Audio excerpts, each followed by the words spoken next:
tu jingka chun Bible kasimina hele kasimpe chun ka Japan hepa Bible sim tu chom khat ga ngai lang nei tau pi na ti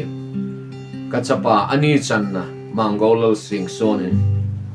pati lungsin na zala tu koma ko na chu di pulanga sekul khana he teacher apanga hin aile haptama sa a chu achi masak pen ni a chu ke hula kachi pe de hi chun ka tau pi thei pon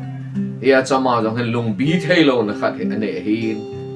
kapa hen pathin mina taw nei man pi hen lang phatte e bo le pathin mina thi cho man agel jing ji chen tu jing ka chu nei taw pi he pa ati hen ke jong ka Bible sim lai chom khat ka khongai en cha chen ama ka ko ma hongen a dil sun alu chunga khut kangamin ka taw pi nei ale zama jong ki pa ten sikola chita ale chi zo chun ken jong Bible ka sim ki ne na hi le kidang tain midang Phatthei bo angai kho dan pathin le ka bo ka Bible sim na chun ka hin mun he chi pathin e ki holim pi na dan in kala le he chi chu evena a hele numbers bong gup sang som ni le ni na ako na som ni le thum ke ya hi ki mo a hi he chi tu hi a hele pakayan Moses a aron za chun sei pi in lang aron hen Israel mi te chu hiti a hi Phatthei bo ding a hi ati a sei pi a hi chule Phatthei a bo ding dan jong a thu chu sang som ni le li ako na som ni le gup ke ya hi ki su na hi hi chun he chi thu ke se he ke yong thim pu khat ka hi na en ke ma a ding ka kelai midang ho Phatthei bo ding angai ho da ni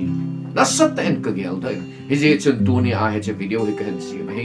hoi lai mu na hi jong lau chun pakayan Moses a aron chu sei pin aron in thim pu hi na a Israel cha te chu hi tia Phatthei bo ding hi ati hi tu ni a he chi tu cheng mang cha ken jong nom na mun chi wa pakai mena Phatthei ka hin bo no ma hi mi ma kunin Phatthei bo nom pui ama wang pakai hitin bolon ati chi bol ting le pakai ama ta chun Phatthei bo diwa hi ti kata san sia ka hin bo bo de hin he chi hi thim pu khat ka hin a